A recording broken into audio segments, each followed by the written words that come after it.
Baik, beberapa waktu yang lalu beberapa teman guru-guru, terutama guru-guru, kepala sekolah, yayasan, dan lain-lain itu sempat nanya ke saya tentang anak-anak yang suka bully di internet, nyebarin hoax dan sebagainya.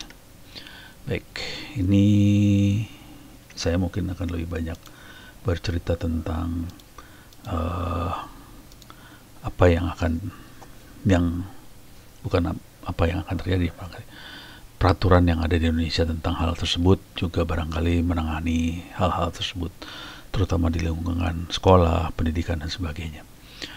Kalau di luaran penanganannya lebih dahsyat daripada di sekolah sih sebenarnya, karena di luaran urusannya jadi urusan eh, aparat, penegak hukum, pengadilan, penjara. Udah nggak enak banget sih sebenarnya kalau udah di luar. Oke, sekarang jadi jujur saya juga agak ngeri-ngeri banget nih ngeliat kalau anak-anak mulai bully. Kalau bully mungkin masih rada-rada, kalau udah mulai menjelek-jelekan kepala negara kayak gitu, jadi berabe urusannya sih sebenarnya. Nah sekarang ini gambarannya secara umum ini apa, bukan strategi, barangkali gambaran umumnya ini internet. Kalau kita punya internet di sini, seringkali kita merasa beraman di internet karena kita bisa menyembunyikan, kayaknya bisa menyembunyikan identitas kita yang sebenarnya. Udah gitu mereka melakukan bully, menjelek-jelekan, hoax, nipu, bahkan kadang-kadang merendahkan orang apa dan sebagainya lah. Oke, dan ini sering terjadi banget nih. Dan orang merasa bahwa itu aman-aman aja sih. Sebenarnya nggak juga. Jadi kita bisa lihat solusinya ada beberapa lah. Sisi ekstrim paling bawah kalau di level sekolah ya. Ini lebih ke arah bimbingan konseling sebenarnya, bimbingan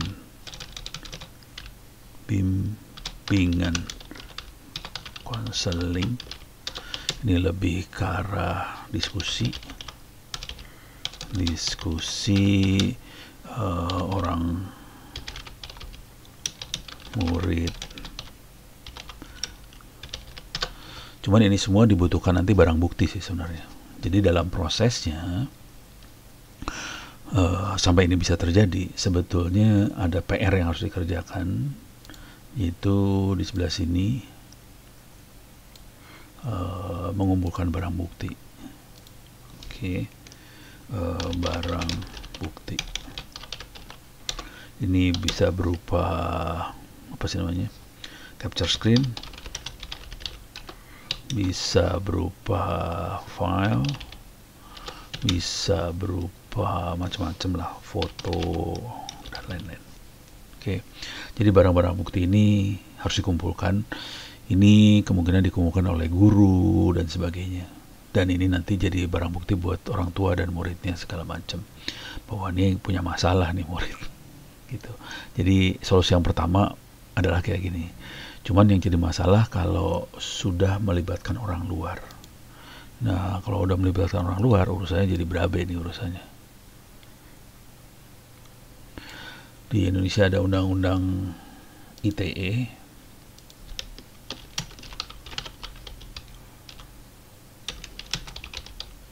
transaksi elektronik. Ini urusannya 6 tahun penjara.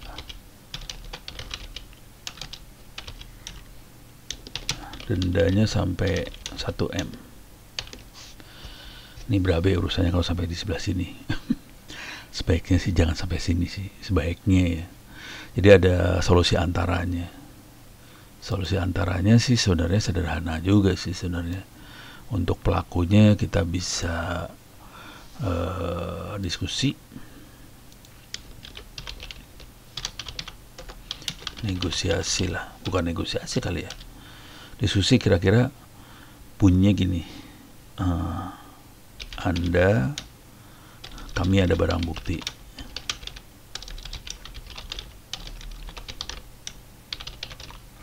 Kalau diterusin bisa urusan yang ini, atau stop,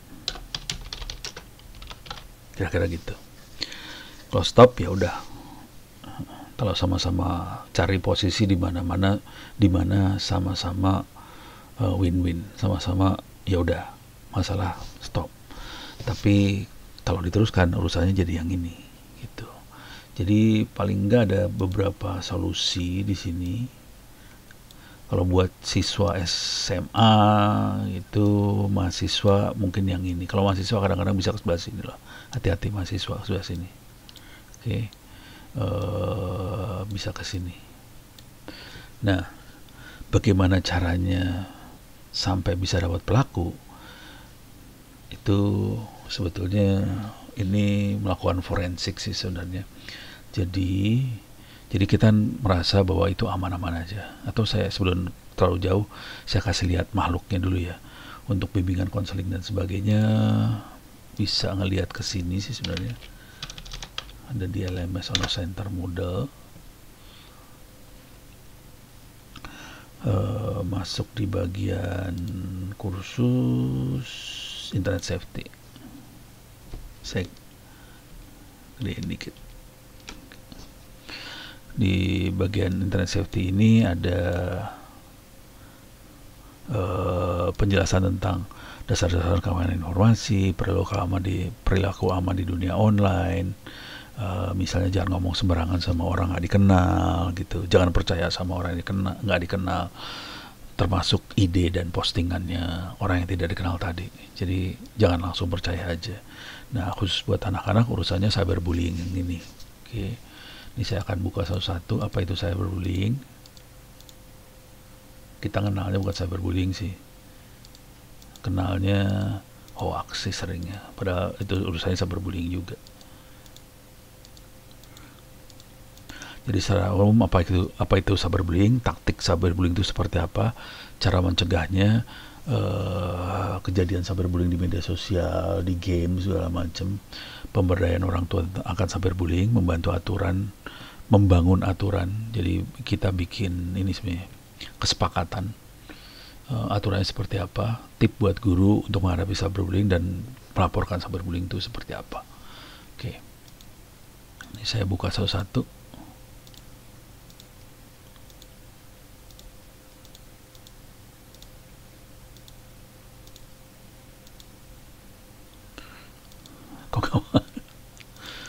Oke, saya akan highlight yang penting-pentingnya aja. Jadi cyberbullying itu adalah, kalau diterjemahkan langsung, penindasan maya lah, kira-kira gitu. Bisa terjadi di handphone, komputer, tablet, terjadi melalui SMS, teks, aplikasi, media sosial, forum, game, dan sebagainya. Oke. Cyberbullying bisa mencakup pengiriman posting berbagai konten negatif, berbahaya, palsu, jahat tentang orang lain. Ini bisa termasuk berbagi informasi pribadi yang menyebabkan malu dan dipermalukan. Beberapa cyberbullying melintasi garis tersebut hingga melanggar hukum atau berperilaku kriminal. Hati-hati. Ini bukannya, jadi si pelaku kemungkinan merasa dia aman karena dia di internet. Padahal nggak juga sih. Mungkin nanti saya akan jelaskan proses forensiknya seperti apa. Paling umum yang terjadi cyberbullying adalah di media sosial, Facebook, Instagram, Snapchat, Twitter, dan sebagainya. Kadang-kadang juga di SMS, tapi ini nggak sedahsyat yang di sebelah sini. Instant messaging seperti WhatsApp dan sebagainya, email. Tapi yang sering banget yang ini nih. Oke, di media sosial, pakai tagar segala macam, pakai hashtag lah. Yang jadi masalah dengan cyberbullying adalah dia persistence, jadi dia akan terus-menerus berusaha berkomunikasi dengan siswa atau anak, karena internet itu 24 jam nyala. Terus kalau gadgetnya nyala 24 jam, ya udah dia komunikasi 24 jam terusannya. Oke. Terus permanen. Nah, ini yang jadi masalah. Kalau kita posting secara publik perilaku tidak baik seseorang, itu akan permanen. Nah, ini masalah terutama buat anak atau orang dan sebagainya. Ini urusan karir sih ke depannya. Bayangkan aib seorang anak diposting. Ini ada terus di internet loh, hati-hati, dan di copy ke banyak orang, dan akibatnya karir di depannya bisa berabe nih urusannya. Jadi cyberbullying tuh nggak, apa sih namanya, ya kita perlu hati-hati aja, karena itu akan mengganjal karir seorang anak. Kalau Anda masih SMA dan sebagainya terus terlibat dalam hal-hal seperti itu di depannya tuh berabe urusan. Karena di depannya waktu cari kerja segala macam, jadi orang-orang ngelihat itu loh. Jadi perusahaan akan lihat seperti itu dan cari kerjanya jadi susah. Ibaratnya gini lah, kalau Anda pernah masuk penjara, mau cari kerja akan lebih susah daripada orang yang tidak pernah masuk penjara. Itu kira-kira kayak gitulah. Oke, yang masalah juga sudah diketahui karena guru orang tua tidak pernah mendengar atau melihat cyberbullying itu terjadi. Jadi cyberbullying agak sulit untuk diketahui sih sebenarnya. Oke. Tapi kita bisa melihat dari perilaku seorang anak. Kira-kira kayak gitu. Nah, hukum sanksinya berat. Di Indonesia ada undang-undangnya ada 2 sih sebenarnya. Ada 1 undang-undang ITE dan 1 lagi revisinya dari undang-undang ITE. Oke, jadi bisa dicari di sini UU ITE tahun 2008, tahun 11 tahun 2008, revisinya 2016.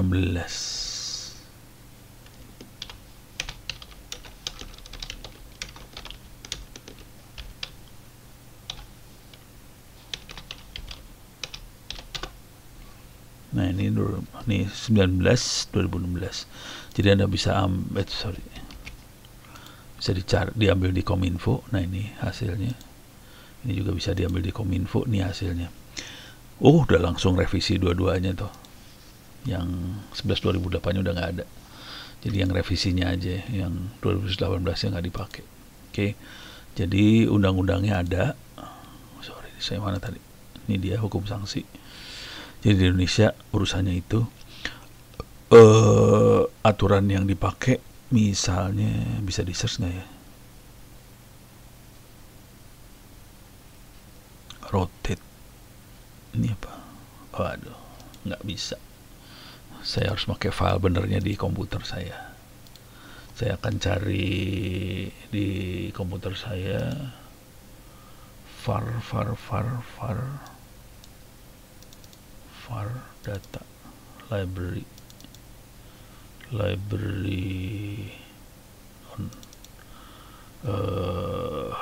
masuk ke written law, telecommunication, cyber law. Ini dia. Oke. Ini langsung, udah dapat langsung. Jadi di pasal 45 A, setiap orang yang dengan sengaja dan tanpa hak menyebarkan berita bohong, hoax, dan menyesatkan yang mengakibatkan kerugian konsumen dalam transaksi elektronik sebagai dimaksud dalam dipidana 6 tahun dan atau denda 1 miliar. Yang itu yang pertama. Yang kedua, orang dengan sengaja tanpa hak menyebarkan informasi yang ditujukan untuk menimbulkan rasa kebencian, permusuhan individu, kelompok masyarakat tertentu berdasarkan suku, agama, ras, antar golongan, SARA, itu 6 tahun penjara 1 M. Jadi ini masalah besar nih. Tinggal masalah pembuktiannya di pengadilan, dan ini bisa dibuktikan sih, jangan khawatir. Seorang dengan sengaja tanpa hak melakukan kekerasan menakutkan tujuan pribadi, ini 4 tahun penjara 750 juta. Ini kalau ngancam secara elektronik ya.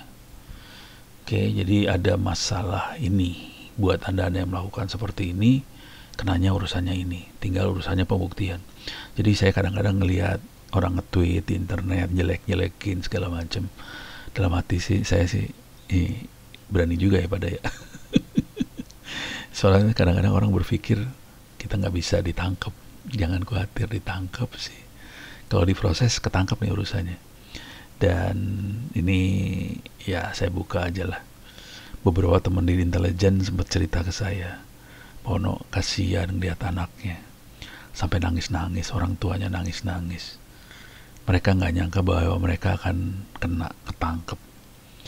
ya teman-teman intelijen, aparat, polisi dan sebagainya bisa ngejar, jangan khawatir. Itu ya kalau kita udah bergaul dengan mereka, tahu kemampuan mereka sih sebenarnya. Jadi teman-teman di intelijen mereka bisa identifikasi sampai dapat orangnya. Itu jadi ya harus hati-hati aja urusan yang ini. Oke, beres ya. Nah sekarang ini sekarang ini yang ujungnya. Ini tadi sanksi ya. Nah sekarang cyberbullying taktiknya seperti apa?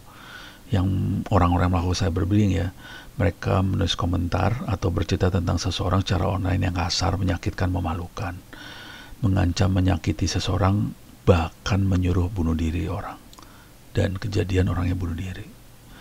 Posting gambar, video yang tidak baik, senonoh dan menyakitkan. Tapi ini juga kadang-kadang dipicu dari si orang tadi juga sih. Kadang-kadang masuk ke dating online dan sebagainya. Udah gitu, ujung sebelah sana buka satu-satu, si kita buka satu-satu. Padahal itu direkam. Dan ini akibatnya jadi dimintain duit sih. Kalau Anda nggak bayar, videonya akan disebarin. Dan ini korbannya udah banyak, jangan khawatir. Bahkan salah satu korbannya itu anak dari pesantren waktu itu email ke saya. Kayak gitu. Bayangin anak pesantren sampai kayak gitu, pusing kepala urusannya langsung. Bayangkan orang tuanya kayak gimana. Jadi hati-hatilah. Jangan pernah berpikir internet itu aman. Gitu, karena orang banyak yang nanti mengeksploitasi kita dan akan cari duit dari situ. Dan cara lain misalnya berpura-pura jadi orang lain di online, meminta atau mengirimkan informasi pribadi dan atau informasi yang salah tentang orang lain. Posting nama, komentar, konten yang jahat, kasar, penuh kebencian tentang SARA secara online. Membuat halaman web yang jahat, kasar, menyakitkan tentang seseorang. Doxing itu untuk pakai word gitu ya, untuk melecehkan online. Digunakan untuk balas dendam, mengancam, menghancurkan privasi individu. Oke. Ini contoh taktiknya banyak banget sih. Sharing foto tanpa busana, video tanpa busana, kebohongan, tuduhan palsu, dibully karena miskin juga ada. Kurang ajar nih orang-orang itu, benar. Profil identitas yang salah, mendorong untuk membahayakan diri sendiri, bahkan bunuh diri, dibully karena gay, dibully karena cemburu dan sebagainya. Jadi kira-kira taktik yang namanya cyberbullying seperti itu. Yang korban paling banyak di atas ya hoax ya. Kayak presiden, menteri kenanya hoaxnya. Tapi kalau orang rakyat biasa kenanya macam-macam sih. Bisa sharing foto ini, video lah, tuduhan palsu lah, apa segala macam. Itu cyberbullying. Dan pencegahnya gimana? Ini di level anak-anak ya. Tanda seorang anak dibully atau membuli anak lain. Ada peningkatan atau penurunan penggunaan perangkat termasuk pengiriman SMS. Seseorang menunjukkan respons yang emosional, tertawa, marah, kesal terhadap apa yang terjadi pada perangkat mereka. Seseorang anak menyembunyikan layar atau perangkat mereka saat orang berada di dekatnya, menghindari diskusi tentang apa yang mereka lakukan pada perangkat mereka. Akun media sosial dimatikan atau muncul yang baru. Seorang anak mulai menghindari situasi sosial walaupun di masa lalu menikmati situasi tadi. Seorang anak menarik diri atau depresi, kehilangan minat pada orang lain atau aktivitas lain. Jadi ini harus diperhatikan. Ini terutama buat guru-guru ya. Ini perhatiannya kayak gini. Kalau udah mulai kayak gini nih, kayaknya ada masalah dengan gadgetnya dia. Oke.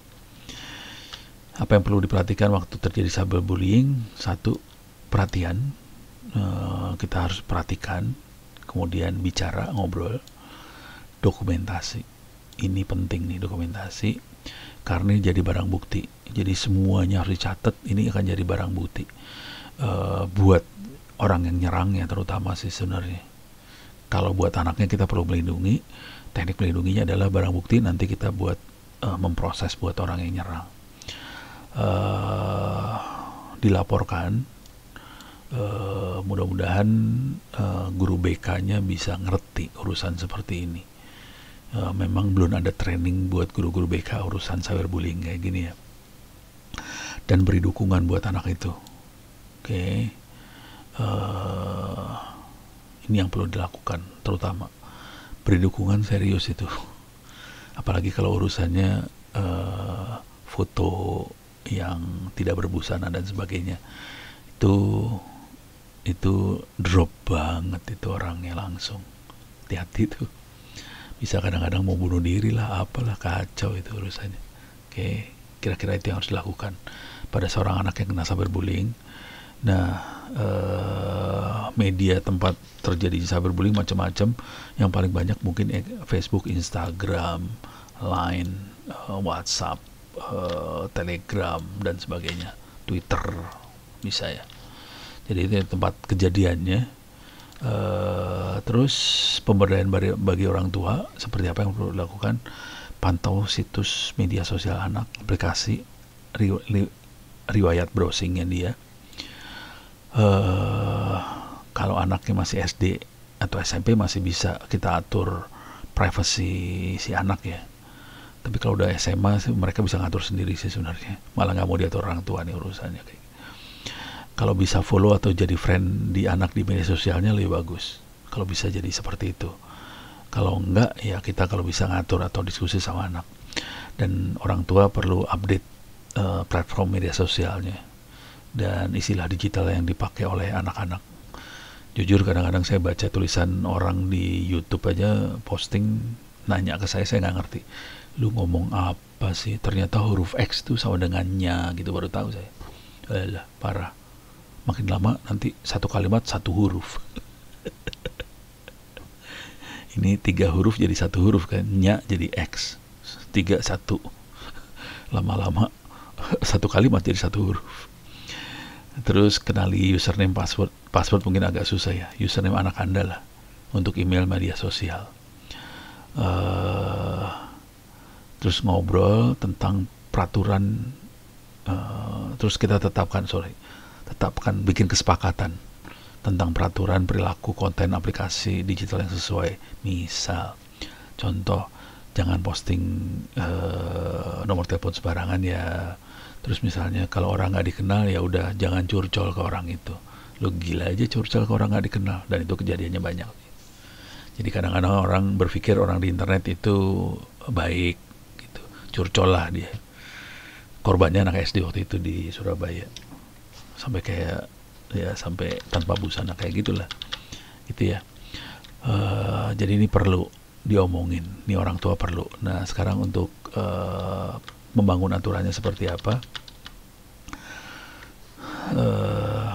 kita perlu diskusi tentang harapan tentang perilaku digital dan reputasi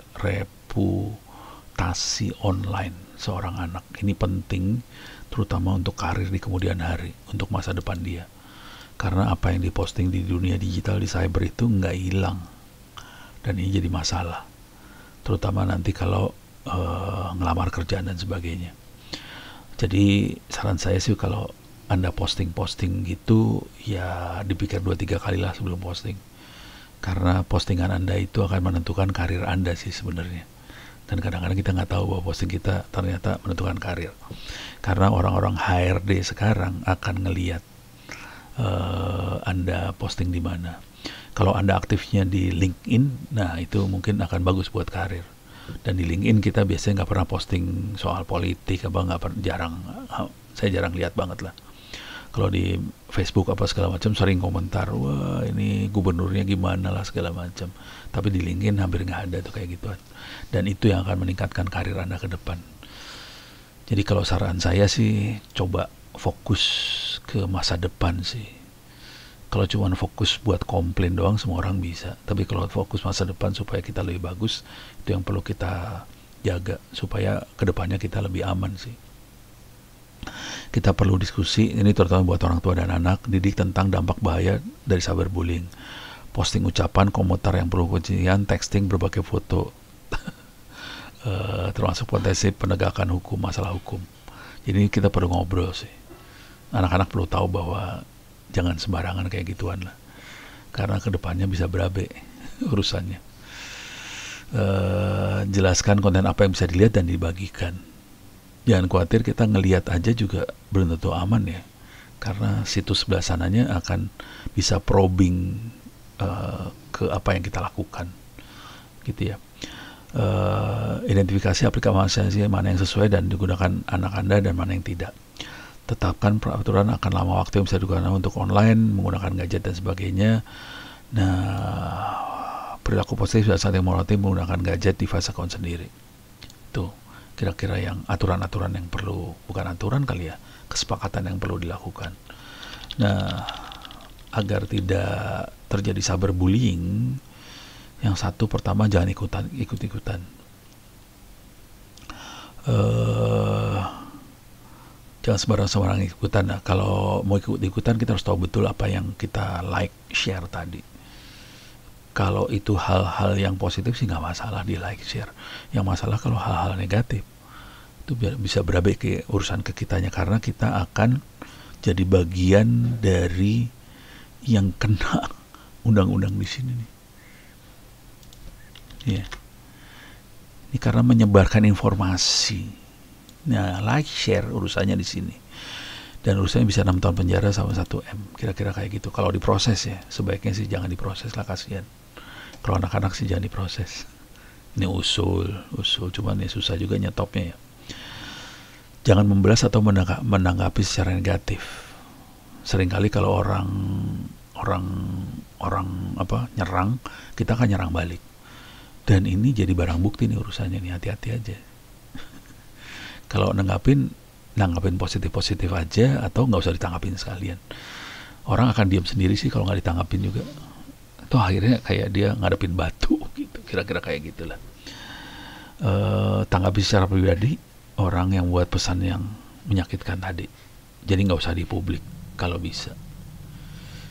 Cara menanggapinya kalau ekstrim ya, nanggapin yang paling sederhana kira-kira gini, lu punya masalah apa sih sama gue, kok sampai ngomongnya sejelek itu. Itu tanggapan yang paling sederhana. Tanggapan yang ekstrim kira-kira gini, apapun yang lu tulis saya catat lo, dan ini urusannya adalah ini, 6 tahun penjara 1 M, terserah lu mau terusin atau enggak. Gitu aja sih. Itu ekstrim tuh, tapi hati-hati, itu bisa masuk ke ancaman kekerasan, nakuti, kita bisa kena seperti itu gitu. Jadi ngomongnya harus hati-hati juga sih gitu. Beres ya.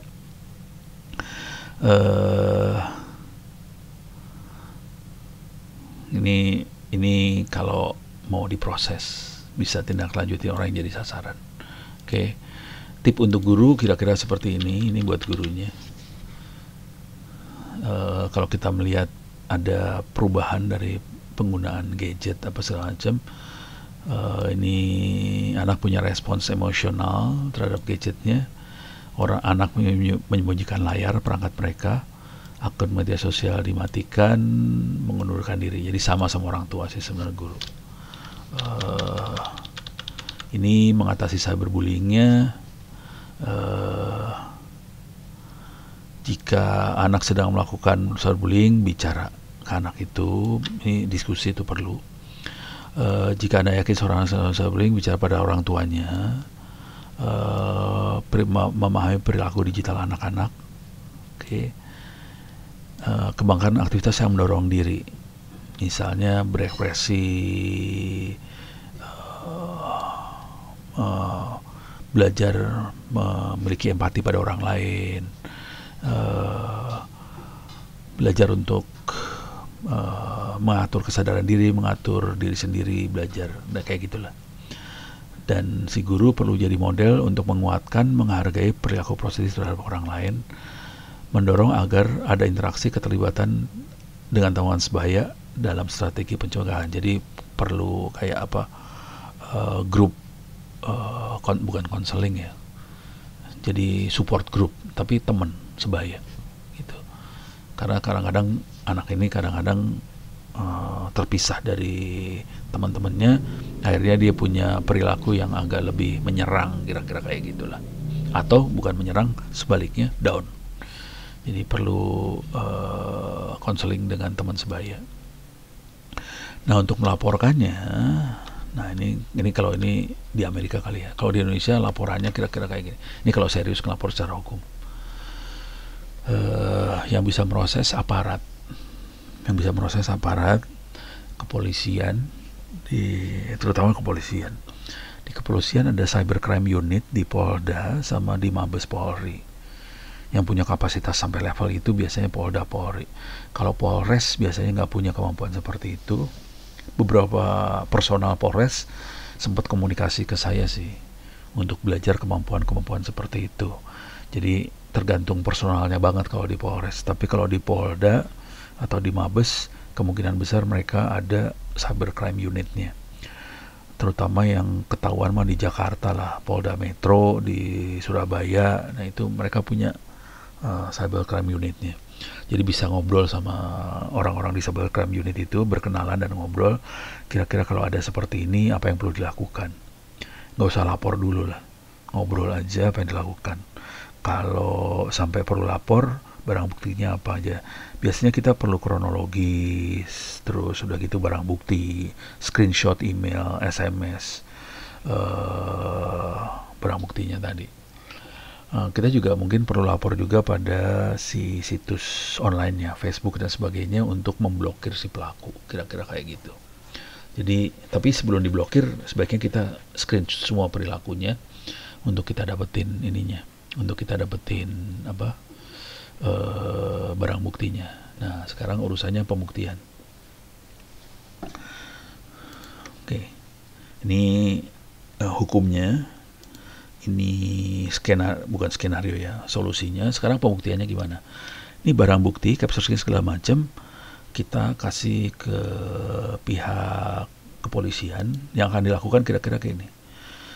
Biasanya teman-teman di intelijen atau cybercrime unit, mereka akan melakukan profiling sih. Jadi misalnya ini Twitter, ini ada follower dan lain-lain. Ini Facebook, ada friend. Jadi barang bukti ini pas masuk ke aparat, ini akan dilihat followernya, udah gitu dianalisa semuanya. Karena kita kan nggak dapet ininya. Kadang-kadang dia kan pakai akun palsu dan sebagainya. Jadi ini semua dianalisa, Twitter orang itu dan follower-followernya diperiksa semua. Dan kita mulai melakukan profiling. Ini kira-kira kelompoknya siapa sih? Udah profiling kayak gitu, ini kelompoknya siapa segala macam.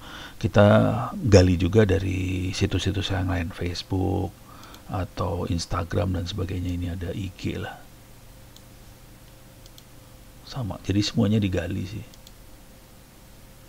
Ini kok nggak bisa sih? IG. Jadi ini semua digali semuanya, mulai dapat lingkupnya seperti apa, temannya siapa. Jadi temannya pun akan digali. Jadi bukan cuman pelaku dan teman-temannya akan dilihat semuanya. Syukur-syukur kalau aparat ini dibantu sama guru atau kepala sekolahnya. Jadi kepala sekolahnya gali dulu semuanya, kasih datanya ini ke aparat, kemudian mereka mulai gali. Nah biasanya aparat akan nanya ke admin si situsnya, ini orang ini login dari mana sih, IP-nya berapa. Nah dari IP itu kita ketahuan operatornya yang mana. Nah kemudian kita gali ke operator.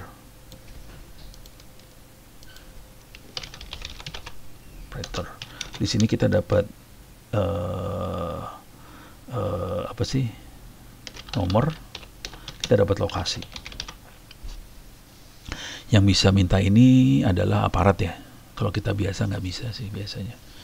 Jadi aparat bisa minta dari IP-nya, kita bisa tahu nomornya berapa, itu orangnya, terus lokasinya dari mana. Jadi barang bukti ini masuk ke sini, nanti aparat koordinasi dan dia juga akan melakukan eksplorasi, teman-temannya siapa aja, kelompoknya siapa aja, kemudian dari sini ke sini dapat lokasi segala macam, nama orangnya dapat. Kalaupun dia ganti-ganti handphone segala macam, kita bisa lihat dari lokasinya, kita bisa ngira-ngira nama orangnya siapa, dan itu ketangkep, jangan khawatir. Dan ini teman intelijen sempat cerita ke saya bagaimana sedihnya tampang orang tadi. Bayangkan orang tadi posting kayak gitu-gituan, dia pikir dia aman dan sebagainya, pas ditangkap dia punya anak, istri dan sebagainya, itu nangis tuh pada.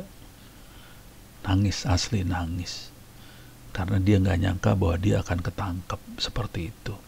Jadi urusan bully, menjelek-jelekan, hoax segala macam, jangan dianggap remeh, jangan dianggap kita bisa aman, karena akan bisa dikejar kalau diproses, dikejar urusannya. Dan kalau sampai ketangkep, nangis urusannya, kira-kira kayak gini. Jadi ini prosesnya kira-kira seperti ini.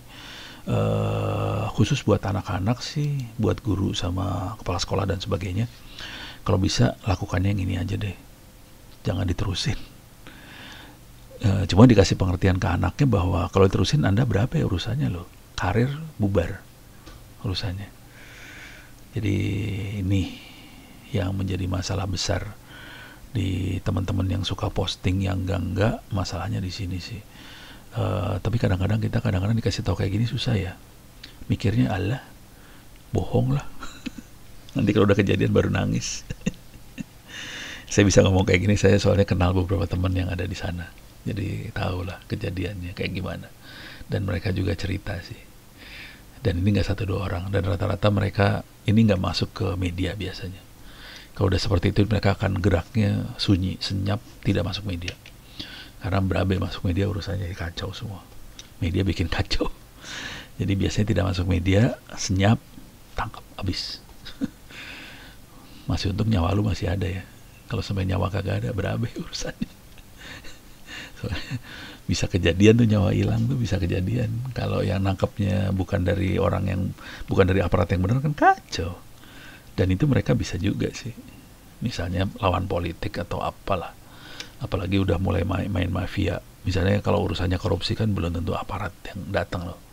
Korupsi bisa aja dari sesuatu yang bukan aparat, dan itu taruhannya nyawa banget. Dan udah kejadian sampai nyawa hilang tuh kejadian. Jadi harap hati-hati aja kalau main-main kayak gitu. Urusannya seperti ini kira-kira. Oke, mudah-mudahan bisa memberikan gambaran. Ini saya targetkan sebenarnya bukan buat orang biasa, ini lebih ke dunia pendidikan, ke sekolah, ke kampus dan sebagainya, supaya siswa SMP, SMA, mahasiswa lebih berhati-hati dalam posting, bully, menjelek-jelekan, hoax dan sebagainya. Karena bukannya apa-apa, itu urusannya bisa panjang dan karir bisa amblas karena kesalahan yang cuman dipikir kita anonimus gitu. Oke, mudah-mudahan bisa memberikan sedikit gambaran.